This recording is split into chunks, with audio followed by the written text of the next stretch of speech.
Welcome to the wonderful world of wine. We are your hosts, Mark Lenzi and Kim Simone, exploring all things wine with you. Our program is supported by Franklin Public Radio, and you can find out all about us on our website, thewww.wine.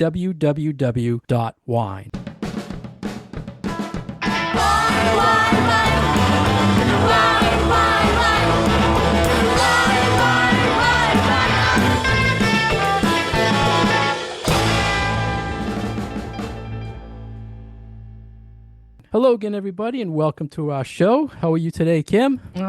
Pretty good, Mark. Yourself? Pretty good as well. And today, for our listeners, is our very special episode for us, Kim. Kim has put up with me now for 300 episodes. I know. 300 episodes of The Wonderful World of Wine. I cannot believe it. I looked it up, Kim. It was June 2017. Oh, wow. I thought it was 2018. I didn't realize it was that long ago. And at that time, we were doing weekly stories. We would find stories all around the wine world and talk to our listeners, do education, various news things, go back and forth. We did a bunch of different ways of doing this show. And then we stumbled upon what we thought our niche was going to be, was finding people in the wine world and interviewing them from all over the world, Kim. And it's been a great ride doing that with you. Oh, thank you. Yeah, it's been wonderful exploring all of these topics and talking to all these interesting people. And we really started very locally, where we brought in some of our colleagues, acquaintances, talked wine with them, and then really started going national and then international with the people that we spoke to. And we've had some really great folks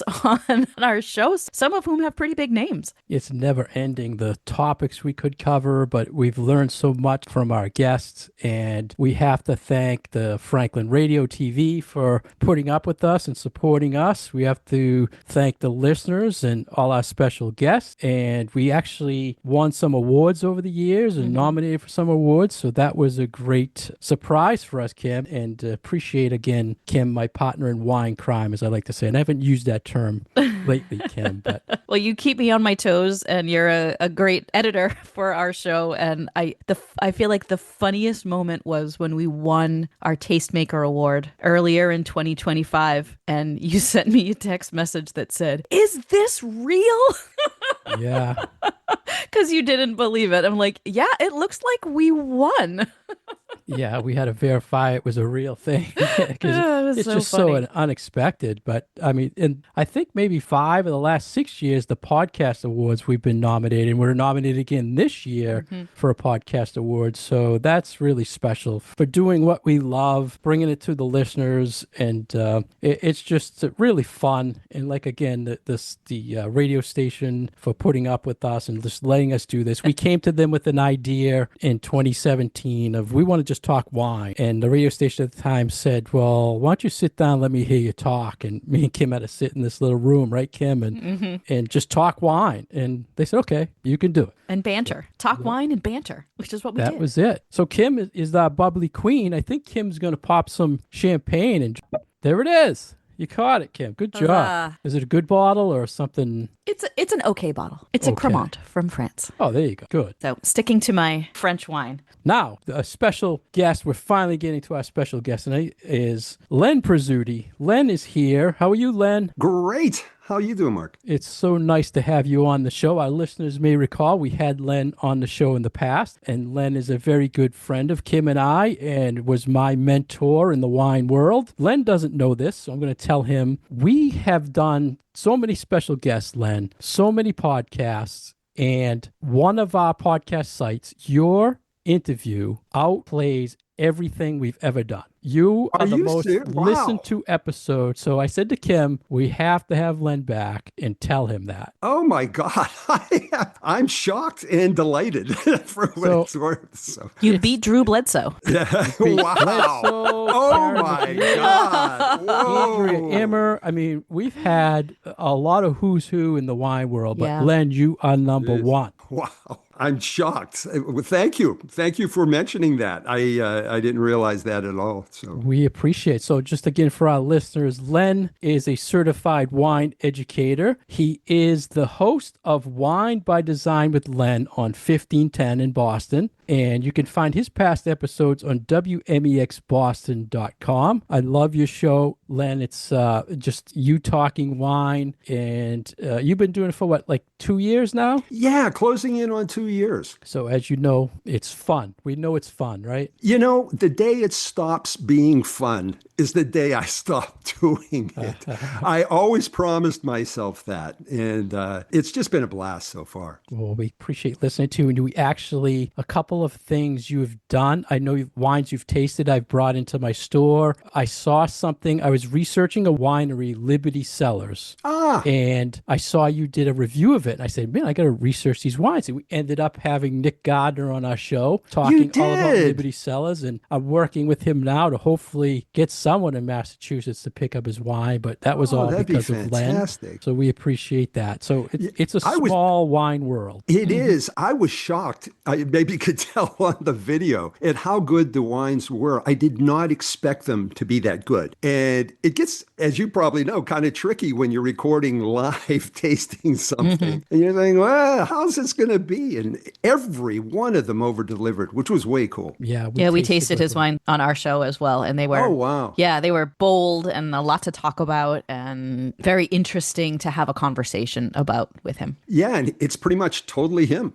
From what I understand. I mean, he gets some people to help him harvest, but other than that, he's doing all the winemaking and just about everything else himself. It's the stories, Len. We say that over and over again on the show. It's the story behind the wine, how he shaped his vines into, I think, a flag shape or something. He's pruning the vine. So, I mean, just the story behind it is amazing. His love of history, that's what we like to tell the listeners. So he actually designed and drew all the labels himself, believe it or not, as well. Yeah, very interesting guy. So, Len, we talk off the air, but your show, you do it weekly on the radio. I had to ask you, how do you come up with ideas to do every week? Like for us, we'd see a story or we base it on a person's book we're interviewing. During the week, you have to have an agenda for your show. So how are you coming up with your ideas? Well, what I try to do is, as you know, I spent 20 years as a corporate wine educator, and I kind of look back at what I did in a combination of what I feel will interest me and what will interest the listeners. I try to get feedback from them, which they've been very kind to do. And more I find myself basing the show on a listener question, which is a ton of fun for me because obviously I have that feeling if somebody asks, there's a lot of other people out there that want to know about it. On the other hand, I have to admit, I have things that I want to champion. For instance, aging wine. Everyone thinks that you need this great cellar,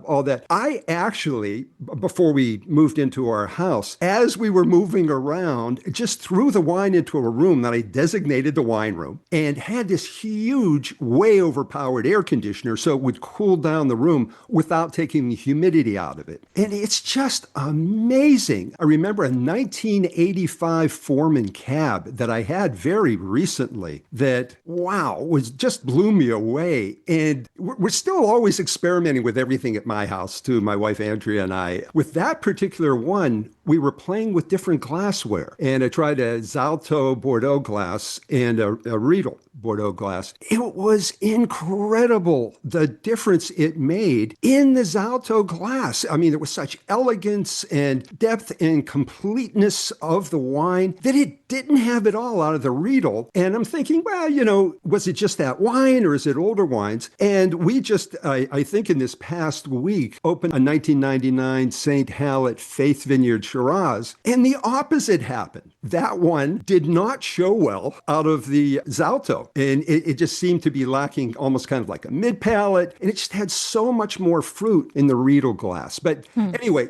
so I'm trying to, I tend to digress, but I'm trying to get people into aging wine and realizing you don't really need a cellar. Just make sure it's someplace that isn't exposed to heat and hopefully somewhat humid there. And it's one of the things that's kind of helped with that is the way Bordeaux's are going now. I came across it was a 2018 Forecast du Pré that I bought within the past year, and it was like under $25. So I'm encouraging people when they can to purchase something with a little bit of bottle age on it so they see that effect of, the tannins forming larger and larger molecules, precipitating out into the sediment, and then the acid and alcohol molecules joining together to form esters, which really increases the aromatics. And, I made a point of telling them, no, you're not necessarily going to like this better. It's different. Some people are just so into that ripe, intense fruit and that powerhouse tannin underneath it and all that. Yeah. I remember being in a store and tasting someone that was a very, I thought, knowledgeable customer on an older wine, and he hated it. And it was a great older wine. So a combination of that, and there's this little auction thing called Wine Bid. Have you guys heard of that? Heard of it, yeah. Yeah. I actually went there and bought a few bottles. I have no idea why, because I have more wine in my cellar than I'm going to drink in my lifetime. But it was amazing, man. I bought a 2000 Bernadotte that was unbelievably good for $15. Wow. And just one of the things that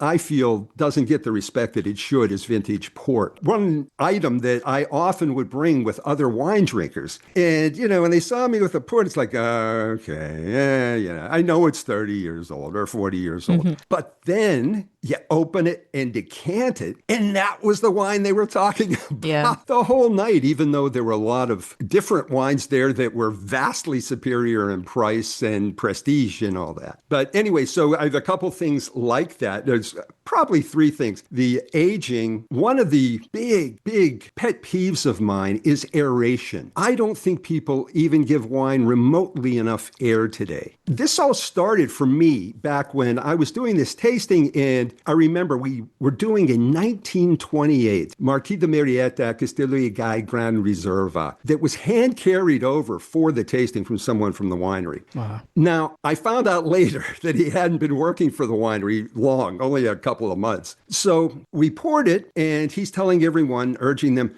drink up, this can turn to vinegar in your glass. And I'm looking around, there's 50 people there. Everybody did that. But me, being me, held on to the wine and said, if it turns to vinegar, I want to see when it does and what the vinegar tastes like. But after about half an hour, my God, the wine that was, quite frankly, not particularly good in the beginning, it was kind of attenuated with the acidity. There wasn't enough fruit to balance the acidity and all that. Just blossomed into something glorious. And here I am looking around the room, and I was the only one that experienced that. It's funny that 1999 St. Howard Faith Shiraz that I was mentioning, that's a wine that if you look up the reviews on, I like to do that, especially after I've had it, to see how panned out in terms of their read on them. It was only supposed to last for 4 or 5 years. And that wine, we didn't even get to it until it had been decanted for 3.5 hours. And it continued to open for the next hour and a half. I don't think people give wine remotely enough air. And one of the reasons I'm such a champion of that is not only can it make a dramatic difference, but it doesn't cost any more to do it. You just have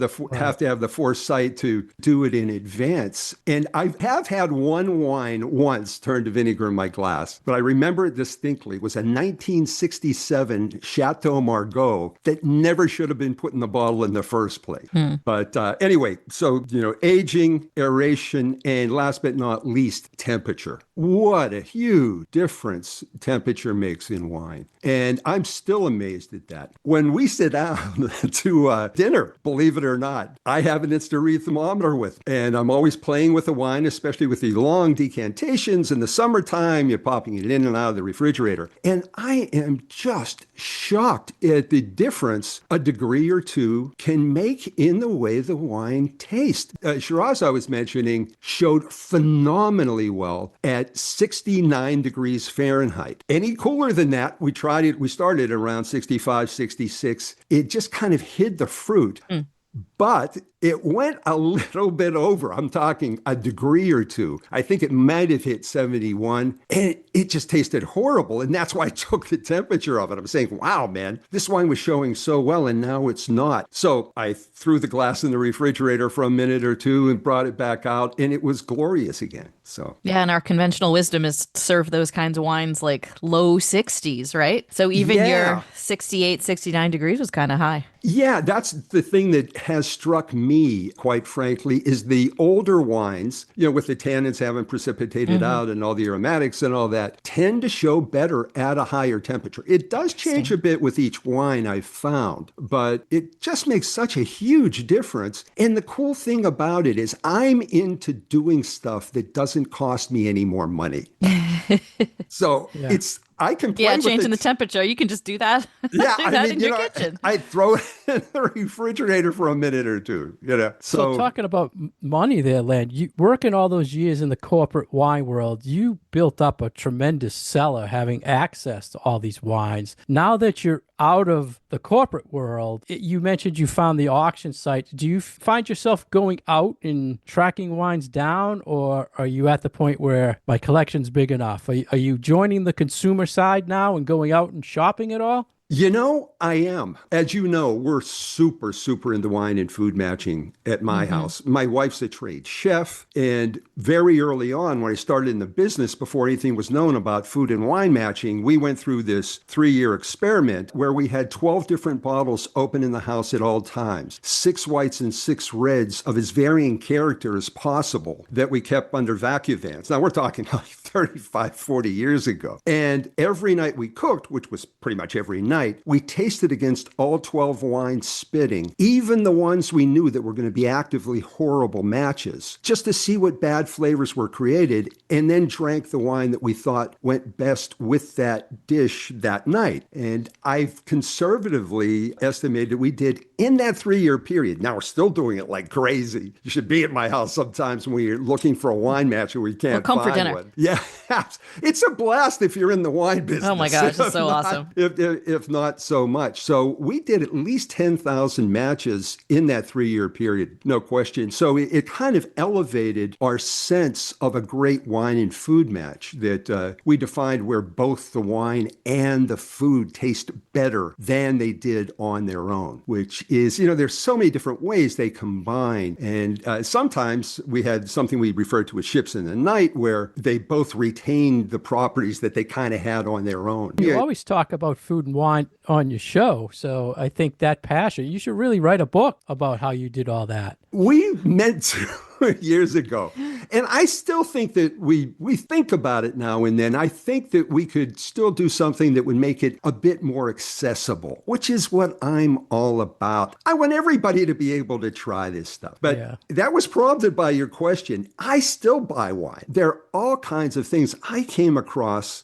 We have certain matches, obviously, that we've gone to over the years that, oh my God, does it get any better than this? And one's Muscadet and oysters, kind of a natural. I mean, such an affinity there. I remember doing a training session at a restaurant once, and we had some oysters with Muscadet. One of the servers came back to me afterwards and said, I hate oysters, but I tried it with a Muscadet and now I like them. And it's amazing. But anyway, I came across this Terrain Sauvignon Blanc that was so much better than the best Muscadet match I've ever had with oysters. So we're still out there looking at things and experimenting, and had a Pinotage recently that just thrilled me in that it had just enough of that funky thing going on that they always used to have in Pinotage, but not so much that it would be totally disturbing to the average drinker. And it just seemed like, wow, okay, they found their place here of retaining that varietal character that everyone has a memory of, but making it more accessible to the general public out there too. But we're always trying all kinds of, as you know, listening to the show, different wines. And that's just a blast. We still open up the old bottles, obviously, in special occasions, which means, oh, it's Tuesday. Taco But Tuesday, you needed a bottle of wine. yeah, what I have found problems with lately, and I hate to go into something even a little bit negative, but there are wines that we have purchased like for 20 years. And within the past 2 or 3 years, we would routinely buy cases without tasting them because we've been doing it forever.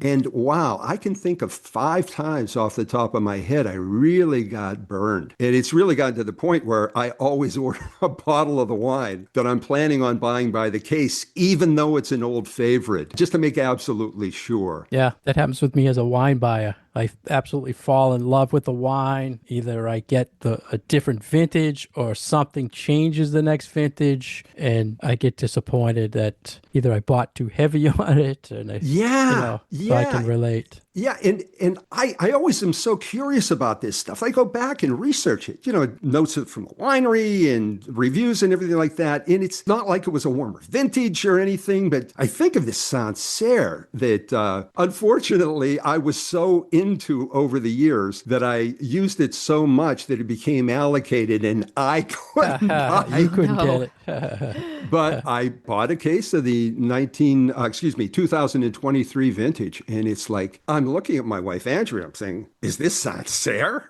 Santerre's been wonky lately. And Wow. I think it's a climate change thing, but for Expensive. the classes that I teach, we kind of have to go buy the book for the whatever WSET level that we're teaching. And so many of them are like, well, you really only can use wines that have sort of the classic character that is assigned to that grape variety or that region or that appellation. And Sancerre's been one of the most difficult ones to try to find that retain that minerality, that tight acidity. They've just become really fruity and lush and lacking in acid, and it's just really, really different these days. Yeah, that's not the reason you buy Sancerre. No, I exactly. like that. The Blondeau Sancerre is one that seems to have retained. I mean, I'd like pray to get a wine like that in a blind tasting. But the other thing that I love is they do a Sauvignon Blanc, the same people. It's like, man, I think it's in the $12-15 range. I don't quote me on that. That is so unbelievably good with food. We've had both of them on the table on occasion. And I can't tell you how often the Sauvignon Blanc worked better than the Sancerre with a dish that we expected the Sancerre to work better with. Yeah. So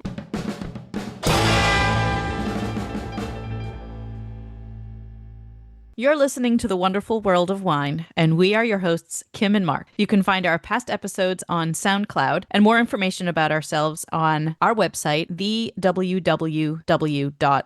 Our special guest today is Len Presutti, who also has a radio show, Wine by Design with Len, on 1510, and that is WMEX Boston. You can find his past episodes on WMEXBoston.com. Welcome back, everyone. We're Kim and Mark, and we're here for our 300th episode with our colleague and friend, Len Presutti. And I know Mark had mentioned that you were a mentor of his, and I have to say you were one of the very first professional wine educators that I had in my life, because we worked together at Martinetti's, and you were the corporate educator, and I was just the little peon in the in the retail store. But we would come meet with you and taste wines every couple months or so, and I really learned a lot from you in those sessions. And your enthusiasm as well as your knowledge was one of the things that really, I think, helped me get my grounding in my first wine job. So I just want to say thank you for that. well, thank you for that. That makes me very happy, quite frankly, because It was a long time ago now. yeah, but still, I love sharing what I've learned with people, and it just gives me such great pleasure to find out that they enjoyed, attending a class or whatever it was, or a dinner or something that I spoke at, and that's one of the things that for me makes all this worthwhile is the sharing aspect of it. The only thing I have to admit is I'm wondering, we need to draw in more young wine drinkers. So how you do that is something that I've been giving some thought to. I actually just a couple of days ago interviewed someone that his family is from Sicily, and he's putting his wine in a bag in a box in 1.5 liter format. And it's as natural pretty much as you can get. He does this Syrah that's fairly low alcohol, very juicy, very drinkable. He does this Grillo white that is just so natural. It's totally unfiltered. And it really has some of those funky things kind of going on. But there's very little, if any, sulfur added, and the wines are just so fresh and appealing. And the 1.5 liters are under $20. I'm hoping that things like that, and where you can have a bag in the box in your refrigerator, and as you know, the bag collapses, so the wine stays much, much fresher for a longer period of time, will start bringing in new drinkers. And the other thing I saw just fairly recently was in tasting menus. I know both of you guys have done these,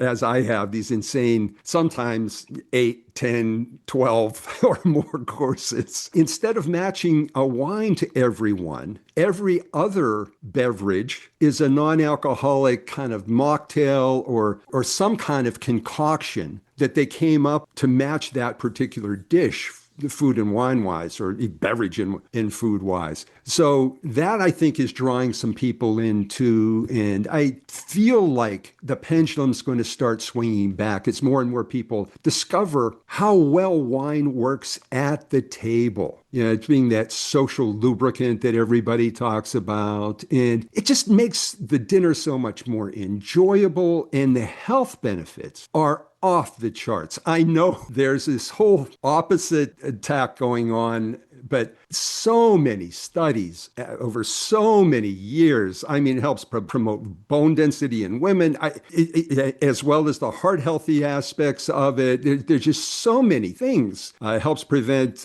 dementia and Alzheimer's by 65 and 85% respectively. Glad you mentioned wine health, Len, because that was one of the things I wrote down and wanted to ask you. Kim and I and yourself have had guests on our show that have talked about wine health, both written books about this. And as the years go on, I always felt good about drinking wine for my health. And I know you recently had health issues. I recently had health issues. Every time I go to the doctor now, they're kind of asking you, do you drink? And you say, yeah, I drink wine. And they really try to discourage it. And like you were saying, there's so much good out there. Do you feel like the bad about alcohol? I mean, it's more bad stuff out there now than good. And do you regret anything about drinking wine that led to health? Nothing at all. My arteries were unbelievably clear. The cholesterol levels were extremely low. I did have a problem, but it had nothing to do with that. It actually had to do with a hereditary thing, I was told. So they tell you cut back, and you said, I don't want to cut back or anything like that? My cardiologist happens to be really into wine. So that kind of helped.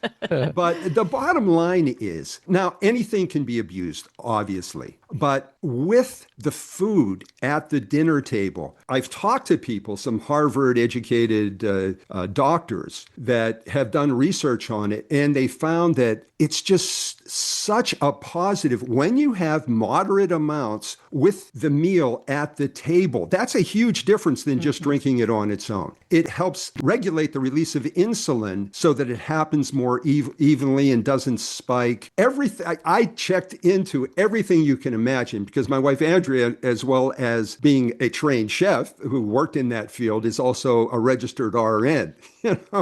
So when this whole thing of sulfur in wine came out, we went to Tufts Medical Library and chased down every reference to it you could imagine. And it was a fabricated thing. There was much more sulfur and many other things out there. I've always been a big fan, as you know, of wine and health. And I was on a panel at Brandeis University that was about food as medicine, I believe they call it. I was the only non-doctor on the panel and had all of my studies in front of me. And quite frankly, they were all trying to say, no, no, no, no, no. There is a problem if you over imbibe. Now, you have to be careful of that. But a moderate amount with the food, I mean, even things I thought would be a problem. Like I thought, hey, there's a lot of acidity in wine. Is it going to give me an ulcer? And it turns out it kills the ulcer causing bacteria in your stomach and helps you prevent from getting an ulcer. There's just so many things like that. As you may know, I did a full half-hour show on myself. I think I might have covered 15 or 20 different healthful aspects of wine drinking. And, it has a historical basis. To answer your question, no, I have no regrets about it at all. They're saying that's why the younger generation is not drinking wine, is because they are healthier. But then again, they're saying they're also smoking cannabis. They're smoking weed. I don't understand. Oh, how that's that not going to healthy? cause cancer. Yeah, No, not that smoke. Well, because they're being told that alcohol is bad for you, but cannabis doesn't have any Well, not to get terrible too side political. effects in the long term. Yeah, I hear you. Not to get too political, but it is an agenda out there. And I think it is somewhat manufactured because I have done so many in-depth studies where I've actually read, the Framingham nurses study. My God, what are they up to? Like 250,000 or more over, it's at least 20 years. I think it may be It's even more now. 30 Yeah, or 40 it's at least or 30. something. Yeah. And it just shows overwhelmingly you can find a way to skew any information out there. That's my feeling about it. And I'm not saying that it's for absolutely everyone, but it is a healthful beverage. It just, for my wife Andrea and I, it transforms our dinner. If we just are grabbing a bite, we're through in 10, 15 minutes. Yeah. But the dinner goes on, even if we're having one course, it's an hour and a half because we're talking and sipping the wine. And it's just an event that it isn't without the wine. I don't know. So What's your feeling on it? If the big wine companies, we're told there's a handful that are controlling 90% of the wine sales in the United States. If they see there's a decline in drinking of wine, why are they not promoting wine as a healthy food accompaniment? Why don't they go that route? Are they afraid to step in and say, no, wine is good for you? Why don't they want to do that? I can't tell you how often I've asked myself that very same question. Just from a business perspective. I mean, so you have somewhat declining sales. What are you going to do? Just ride the boat down? Stop all of your promoting and advertising? It makes no sense to me. It seems like they're making quality of the wine, they're making less to focus on saving money that way when they could put that money towards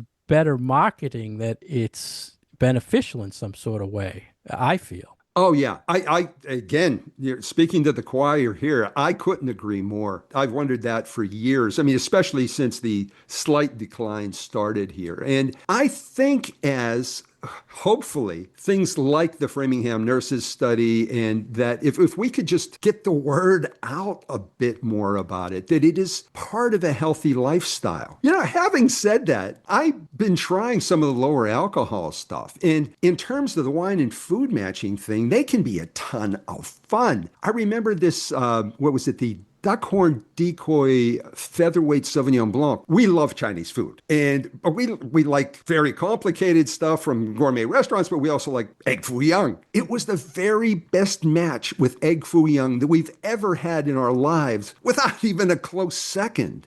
The lower alcohol, and it's lower alcohol, not no alcohol. I think it was like 7 or something like that. But it tasted like Sauvignon Blanc. Again, in this situation, because the saltiness of Chinese food tends to work better with lower alcohol wines. But it still had the great cut of the acidity to cut through that kind of gravy there that's in the egg foo young. And it was just a phenomenal match. Again, the best match. I mean, we've been trying wine with egg foo young for 40 years. So that's the thing about the non-alcoholic and the low alcohol wines. To me, they're manipulated so much. They have to be to remove or lower the alcohol. It tends to take away the characteristics of the wine. It's healthier, but I still struggle with, because I always educate that stay away from wines that are manipulated and not made the right way, let's say. And these NA wines, they're really a lot done to them. And some of them, yeah, some of them, for what the it's bigger, worth. yeah. Yeah. But this one in particular, from the research I could do, and, I tried to speak to a winemaker. I don't think I actually ever got him, but it seemed to be less manipulated. Yeah. But than it many of costs the others. more, right? I mean, Yeah, that and wine is pricier. And people yeah. don't want to spend $21 for a non-alcoholic or a low Oh yeah, alcohol wine. no. This one I think was like closer to 15. I'm not Yeah, sure. yeah. But I'm with you in terms of I don't want my wine to be manipulated. And one of the things that I think is helping me to be positive about the future of our business is there are some inexpensive wines out there that just aren't that well known, that are phenomenal values. Imported or U.S.? Both. Yeah. For what it's worth, I know we talked at one point about Torrontes. Yeah. Oh, yeah. Full boat markup, if you do the big buy-in, that wine's $10, Yeah. full boat markup. Colomé. Yeah. Yeah. And Oh, yeah. I know that one. Yeah. And it's, my God, it just screams appellation. Yeah. It's got, those intense aromatics and not something that everyone's going to drink on a regular basis, but just that makes me happy. Yeah. Well, it's so hard to find. I find a lot of imported Italian, Spanish, Argentinian wines in the lower price points, great quality. The problem I'm having with the U.S. stuff is they'll release a new, say, Cabernet. It's $10 on the shelf. The first year it comes out, it's 90% cab. It's in a lot of oak, and it's beautiful. Then the next vintage they make, they cut the cab, they cut the aging. It tastes totally different. It's just like they want to get it out, but it's changed. And so you have to keep looking for that next find. And from the U.S., from me over the years, it's harder and harder and harder. Yeah, I have found the same thing there, although there are a couple bigger ones in terms of varietally correct and actually fairly approachable. I think the Josh and the Gott wines are most of them. Yeah. I've had a couple. It might be what you're saying too, because it has to do with the availability of juice and where they're getting it from and everything. But yeah, I think Kim brought up this point before about like Trader Joe's wines. Like you might get a Trader Joe's Merlot one time, it tastes great, and then you get it another time. Was that your point, Kim? You had talked about at one point talking about the $2 chuck. And that right, there's like so much variability that you never really know what the juice is that you're getting in that particular bottle, even though the label hasn't changed. Well, it goes back to your case buying thing, Len. You might love a wine and make sure you test it again if it's changed vintage or something, one of the things I encourage people to do is if you find a wine you love in a particular vintage, buy 2 cases. Don't buy one. I have some 2012 Echo de Lynchbage I'm drinking through right now and some 2012 Montgravé that was so good 6-7 years ago that we drank through a case. But we had the second one left. And my God, they're fantastic now. But it's interesting about the Trader Joe's. I have in my refrigerator as we speak, because my wife, I encourage her, Andrea, to go out and buy wine at retail. Hey, whatever you think looks interesting, $8.99 Prosecco. That knocked our socks off. Yeah, I had a bottle of that actually a few weeks ago.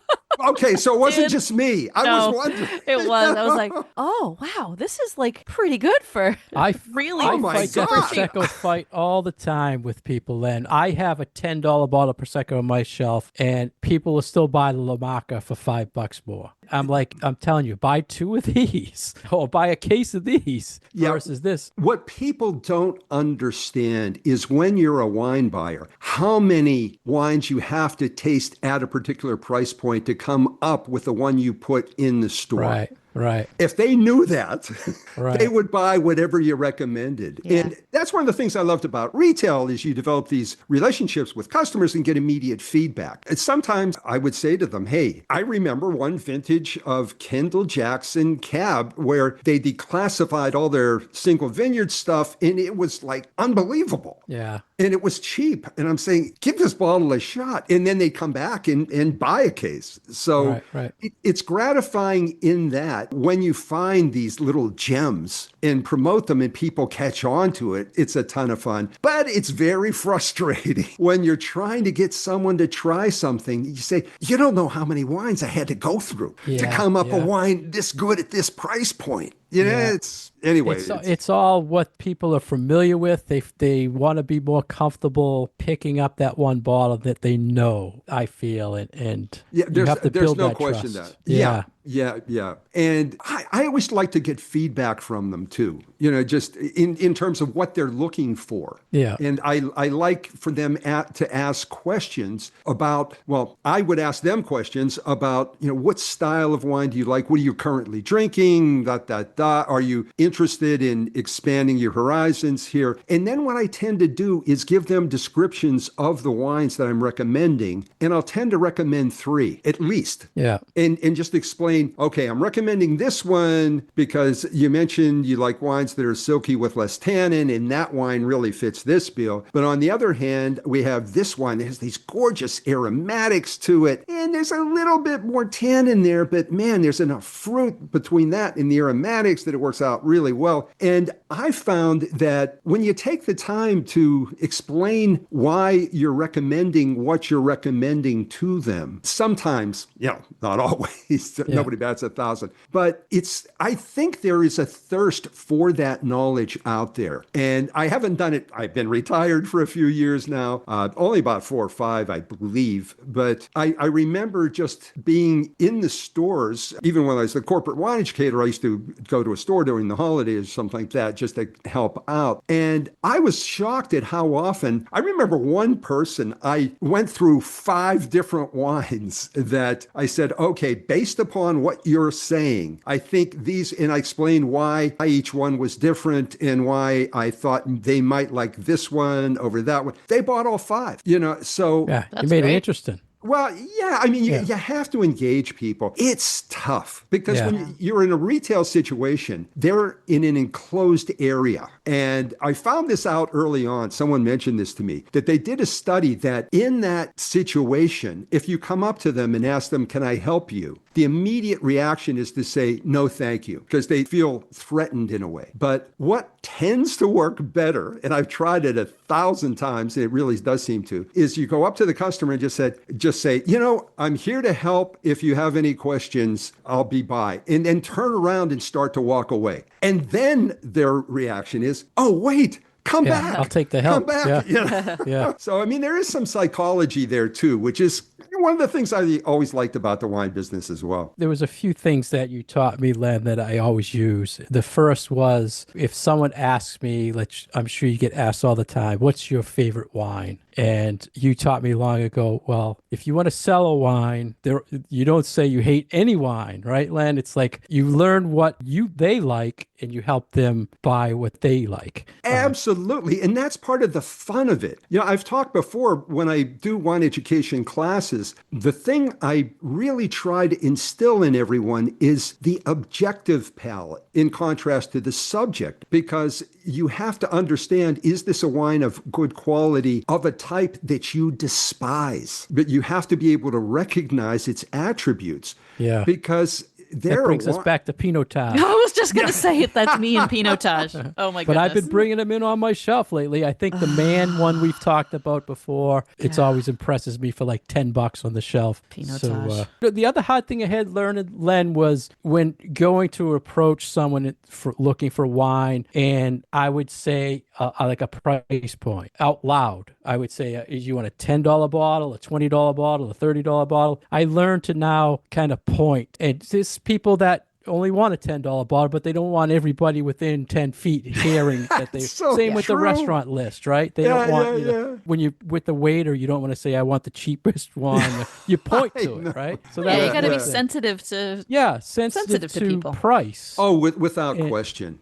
Yeah, I mean that's part of the whole thing is trying to determine again what they're looking for and what their comfort level is. And it's the same way when I used to do trainings for waitstaffs in restaurants. I always used to tell them in a restaurant, it's like, okay, I was looking at this wine, and you always make your first recommendation at that price or below that price by like 10%. And then you give them a recommendation of something that's going to be a big step up in quality for maybe 20 or 25% more, because you don't know. They might be having a special anniversary or something like that, and they're willing they want to have a special wine to commemorate it. I love the human aspect of pretty much everything about wine, just finding out what people like and helping them to have a good experience. That's what it's all about. I mean, I want people to have fun. If you can't have fun with wine, there's something really wrong here. So there's something about helping somebody when they're looking for the wine and they'll say, I'm looking for maybe low sulfite or organic. And you say, well, this one. And they're looking at you, well, how do you know that? And I say, well, I just met the winemaker, or I talked to the winemaker. Yep. And then you bring in the story. This is a family winery, and they absolutely will not do this. They will not do that. The story builds the trust to support the wine. Oh, absolutely. Even something it's a little technical. It's micro-oxygenation. Speaking to a Duckhorn winemaker that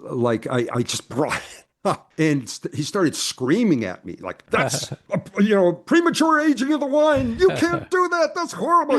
The other thing a winemaker once told me is that winemaking is 1,000 different little decisions that you make that all together come up with the product that you see before you. And it's just, it's the human factor. Some New York State wines. Man, I had a New York State Riesling that just blew me away. It was by far the best. It was some reserve bottling by Wiemer or something like that. Yeah. They're my favorite. Yeah.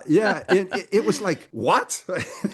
I did not expect that, just because I'm not saying I buy a ton of New York State wines, but I tend to spend a little more money when I do. And this one just blew me away. It was just, it really got my attention. I'm aging some of their wines in my cellar. Me too. I think the last time I went there, I think I bought 2 cases of things from Wiemer. They're so good. Wow, that's great. Yeah, I bought a couple, kind of mixed cases, like 6 bottles of this and 6 bottles of that. I just recently had a Cab Franc that had a little bit of bottle age on it, and it just showed so spectacularly well. It was one of these amazing matches with one of the dishes that we always had a different match for, and actually got the winemaker owner to call into the show. And awesome.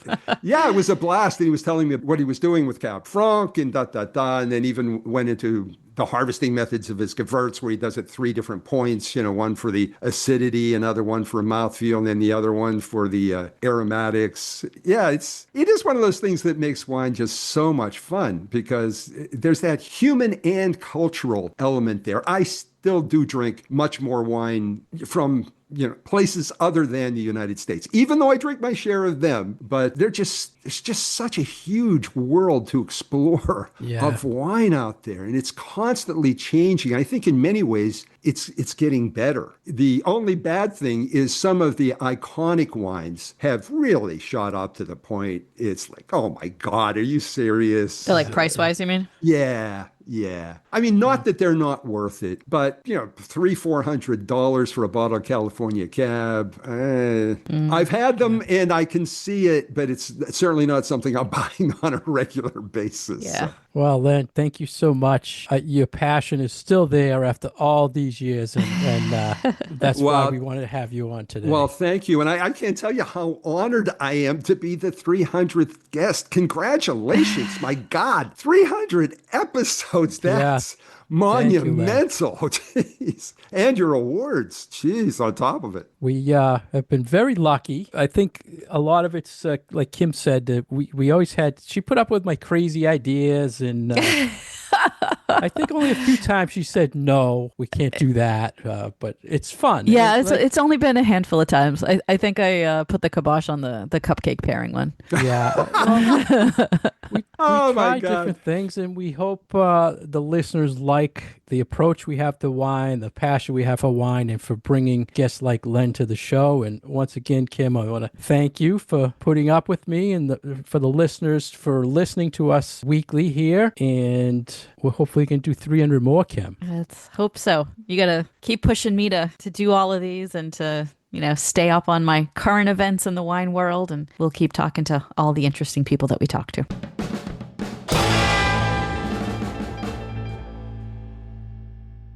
Thank you for joining us today on The Wonderful World of Wine for our 300th episode. We've been your hosts, Mark Lenzi and Kim Simone, exploring all things wine with you. You can find more information about us on our website, thewww.wine. Our program is supported by Franklin Public Radio. Today, our special guest was Len Presutti. He is a certified wine educator and host of Wine by Design with Len on 1510. You can find him on wmexboston.com. If you'd like to email Len some questions to use on his show, you can find him at lenwmex@gmail.com. Cheers. Cheers.